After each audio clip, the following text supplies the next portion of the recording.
একে অপরের বিরুদ্ধে পাল্টাপাল্টি অভিযোগে মেতেছেন ঢাকা ৮ আসনের বিএনপি প্রার্থী মির্জা আব্বাস এবং ১১ দলীয় প্রার্থী নাসির উদ্দিন পাটোয়ারি। বিএনপি নেতার ইশারাতেই ডিম নিক্ষেপ হয়েছে বলে দাবি করেছেন এনসিপির প্রার্থী এবং বলেছেন হামলার ধরনেই বোঝা যাচ্ছে সংসদ নির্বাচনে পেশি শক্তির ব্যবহার করা হবে।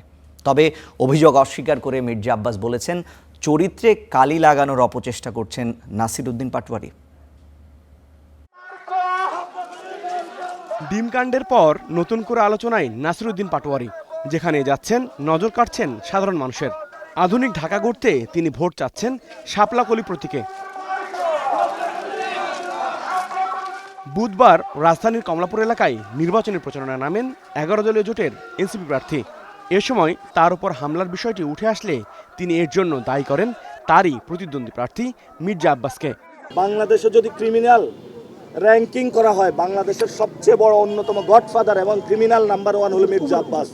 আজকে আমি বেঁচে আছি বলে গেলাম, মরার পরে আপনারা প্রমাণ পাবেন বাংলাদেশের 1 নাম্বার ক্রিমিনাল মির্জা আব্বাস। সে যেইভাবে গতকাল আমাদের উপরে অ্যাটাক করেছে, আপনি কাজ করতেছেন, ময়লা নিক্ষেপ করেন, ডিম নিক্ষেপ করেন, ইট পাটকেল নিক্ষেপ করেন, পিছন দিক দিয়ে এসে ঘুষি দেন, তারপরেও বলেন যে আপনারা উস্কানি দিচ্ছেন। এই কেমন রাষ্ট্র, এই কেমন সমাজে বসবাস করি আমরা? নির্বাচন কমিশন বা প্রশাসন হামলার বিষয়ে কোনো পদক্ষেপ নেয়নি বলে দাবি করেন নাসির উদ্দিন। এভাবে চলতে থাকলে আগামী নির্বাচন প্রশ্নবিদ্ধ হবে বলেও মনে করেন তিনি। আপনি যদি মনে করেন যে আপনার অনেক বড় রাজত্ব রয়েছে, অনেক বড় গুন্ডা বাহিনী, সন্ত্রাসী বাহিনী রয়েছে, এটা দিয়ে নাসিরকে আপনি পিষে ফেলবেন, এটা আপনার ভুল ধারণা।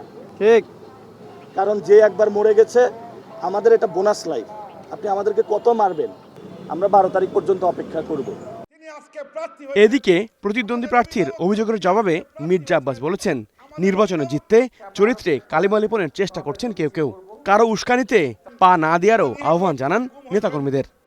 এই নির্বাচন থেকে দেশের মানুষকে অন্যদিকে সরিয়ে দেওয়ার জন্য আজকে এই চক্রান্ত চলছে, এই কথাটি আমাদের স্মরণ রাখতে হবে।